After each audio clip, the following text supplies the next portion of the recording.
Hindi na naman ako makakatulog nito. Paano ba naman kasi yung anak ni Ate Sophie na si Lengleng? Kung ano-ano na naman ang sinasabi. Huwag ko raw siyang iiwan na mag-isa kasama ang Tito Homer niya dahil natatakot siya rito. Kapag naman tinatanong ko kung bakit, ay hindi ito sasagot. Yuyuko lang ang bata at paglalaruan ang laylayan ng t-shirt ko. Hindi naman dating ganoon si Lengleng. Masayahin siyang bata kahit madalas mabuli ng mga kalaro. May diferensya kasi sa ulo ang pamangkin ko. Masyadong malaki ang ulo niya kaysa sa mga karaniwang 5 taong bata. May hydrocephalus kasi siya. Nakakaawa nga. Pakonsuelo na lang sa amin na hindi malala ang kondisyon niya, kagaya ng ibang may ganoong karamdaman. Kung yung iba ay bedridden na, namamayat at nanghihina, si Lengleng ay hindi. Normal lang kabataan niya, maliban nga lang sa malaking ulo. Nag-iipon lang kami ng pera para maipa-oper siya at mawala ang tubig sa ulo niya. Pero ayun nga, sa kabila ng pagpipilit ni Lengleng na magkaroon ng normal na buhay, ay ito naman si Kuya Homer, yung nakatatanda kong kapatid na isang sundalo. Ilang taon namin siyang hindi nakasama dahil nakapag-asawa siya ng isang tubong samar. Doon na sila tumira. Ni hindi na nga niya nakitang nagbuntis si Ate Sophie at isinilang si Lengleng. Ngayon ang unang pagkikita nilang dalawa dahil nagbitiw na sa serbisyo si Kuya matapos imasaker ng isang kulto ang mag-ina niya. Umuwi siya rito sa aming bahay at para bang ibang tao na siya. At isa nga sa patunay na nag-iba na siya ay ang takot sa kanya ni Lengleng. Mauunawaan naman ng kahit na sino na ilang ang bata sa isang bagong kakilala. Pero ang hindi maipaliwanag na takot ni Lengleng sa panganay naming kapatid ng kanyang nanay ay talagang nakapagtataka. May ginagawa siguro o pinapakitang hindi maganda si Kuya sa bata. Napalingon ako kay Lengleng nang kumapit siya sa braso ko habang mahimbing na natutulog. Sa akin tumatabi sa pagtulog ang bata dahil panggabi sa call center si ate. At kagaya ng mga gabi magmula nang dumating si Kuya Homer, ay mahihirapan na naman akong matulog. Sa tuwing maiisip ko kasi ang pagkailang sa kanya ni Lengleng, ay hindi ako mapakali. Ano nga kayang kinatatakot ng pamangkin namin kay Kuya Homer? Hindi pa naman pumuputok ang araw, ay gising na ako para asikasuhin ang mga alaga kong kambing at baboy. Ang pag-aalaga ng mga hayop ang naiwang hanap buhay ng aming mga magulang, na ako ang nagpatuloy. Sumasalok ako ng tubig sa balon nang may makita akong gumalaw sa gilid ng imbakan ng mga pagkain ng kambing. Naalarma ako. Baka may magnanakaw. Tatakbo sana ako papasok para tawagin si Kuya Homer na siyang mas may kapasidad na makipaglaban. Pero napahinto ako nung makilala kung sino ang inakalang magnanakaw. Si Kuya Homer, may hawak siyang parang libreta na tinututukan ng flashlight. Binabasa niya yung nakasulat doon. Pagkatapos ay tumingala at dumipa. Niluhod niya ang kanang tuhod. Pagkatapos ay ang kaliwa. Binaba niya ang mga kamay at tuluyan ng dumapa sa lupa. Tumayo siya at muling dumipa. Tumingala, lumuhod at dumapa. Ilang ulit niyang ginawa yon habang panay ang basa sa libreta. Ano yun? At bakit kailangan madaling araw niyang gawin? At bakit sa labas pa ng bahay? Nagdarasal ako. Simpleng tugon ni Kuya nang tanungin ko siya ukol sa nakita ko. Masyado kang nag-iisip tungkol sa akin, Armin. Yang anak ni Sophie ang dapat mong isipin. Napalingon ako sa kanya at tinanong ang ibig niyang sabihin. Lumingon-lingon siya para marahil tignan kung maririnig kami ni ate o ni Lengleng. Pagkatapos ay lumapit siya sa akin at bumulong. Akala mo ba hindi ko alam? Nabuntis lang ng gumahasa sa kanya si Sophie.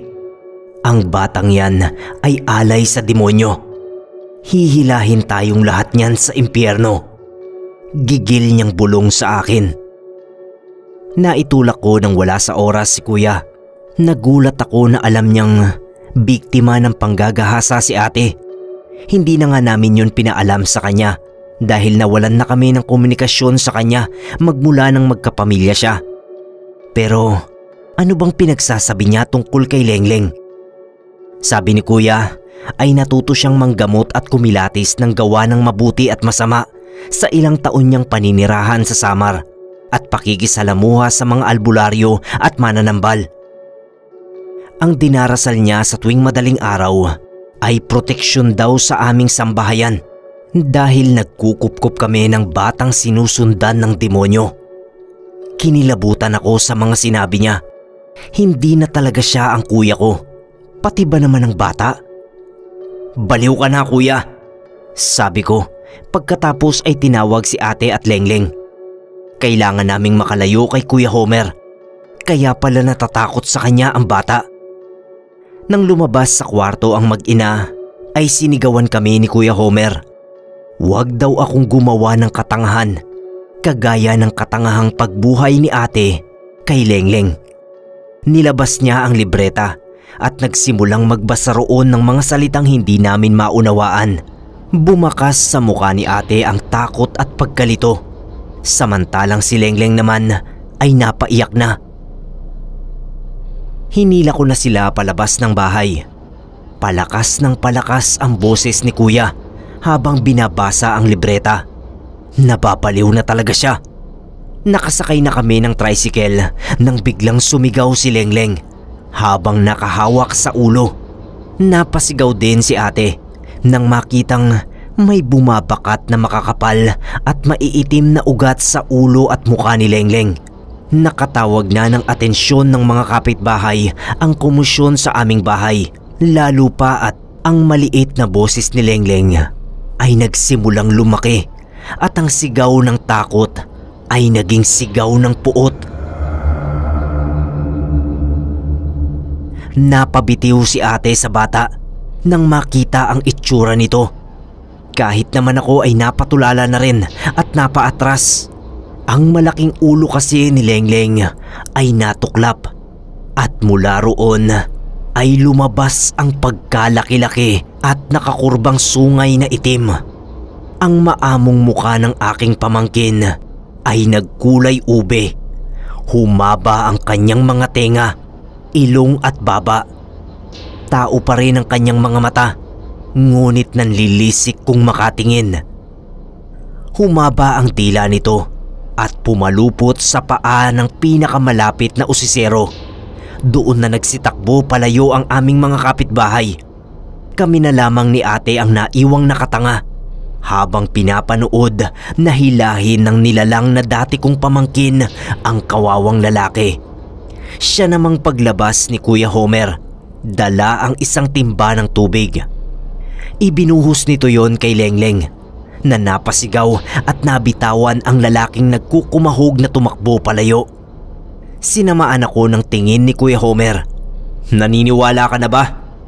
aniya bago muling nagbasa sa libreta. Bawat bigkas niya ng mga salita ay nangingisay si Lengleng at umaatungal na tila baboy na kinakatay. Nakakabingi, nakakapangilabot. Hindi ko naman malaman ang gagawin. Pumapalahaw na kasi si ate dahil kahit mukhang demonyo si Lengleng ay anak niya pa rin ito. Nang sumigaw si Kuya at sabihing ilayo ko si ate ay tsaka lamang ako kumilos. Pilit ko siyang sinakay sa tricycle at pinasibat yon palayo. Nang muli kong lingunin sina Kuya ay nakapalupot na sa liig niya ang dila ni Lengleng habang sige siya sa pagbabasa sa libreta. Wala akong magawa kundi ang magdasal na kung anuman ang mangyari ay magwagi sana ang kabutihan. Bumalik kami ni ate sa bahay kinagabihan, ngunit wala na roon si Lengleng o si Kuya. Ayon sa mga kapitbahay naming nauna nang nagsipagbalikan sa kani-kanilang mga bahay, ay hindi na nga nila nadatnan pa ang dalawa roon. Walang nakakaalam kung ano ang nangyari sa kanila. Bumagsak sa depresyon si ate. Nawalan siya ng lakas na magtrabaho. Samantalang ako naman ay napilitang magpakatatag para sa aming dalawa. Kami na lang ang natitira. Kung ano man ang nangyari sa kapatid namin at kay Lengleng, ay hiling na lang namin na sana ay hindi sila nahihirapan. Kailangan naming ipagpatuloy ang buhay kahit wala na sila. Naisipan kong linisin ang gamit ni Kuya Homer. Makaraan ang 1 buwan nilang pagkawala. Mabuti na lang at ako na ang gumawa noon dahil ako ang nakatuklas ng katotohanan sa kabila ng pagkawala nila ni Lengleng. Nabasa ko ang sulat na iniwan ni Kuya sa ilalim ng kanyang mga damit. Nang matapos ko yung basahin, ay kaagad kong sinunog at sinubukang ibaon sa pinakamadilim na bahagi ng aking alaala. Napagpasyahan kong huwag na lang sabihin kay ate ang naroon dahil nakakatiyak akong hindi niya kakayanin ang totoo. Buhay si Kuya at Lengleng. Inilayo ni Kuya ang bata upang makontrol niya ang kakayahan nito bilang isang alagad ng demonyo. Ang nanghalay kay ate ay isang hayok sa kapangyarihan na upang magkaroon ng iba yung lakas ay nagawang lapastanganin ang isang inosente upang makapag-alay ng tagapaglingkod sa kadiliman. Isang taong walang ideya na ang babaeng ipinahalay pala sa kanya ng kultong kanyang inaniban habang kapwa sila nakapiring ay ang sarili niyang kapatid. At ang taong yon ay walang iba kundi si Kuya Homer.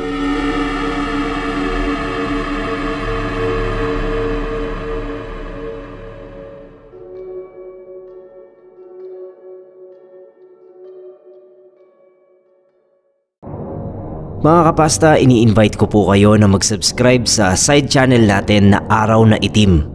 Dito po natin kino-convert into animated videos yung mga stories natin dito sa Pinoy Creepypasta. Sana po suportahan nyo mga kapasta. Ilalagay ko po sa description at comment section ang link para sa channel na ito. Muli po, Araw na Itim, Tagalog Animated Horror Stories. Sana po suportahan nyo mga kapasta.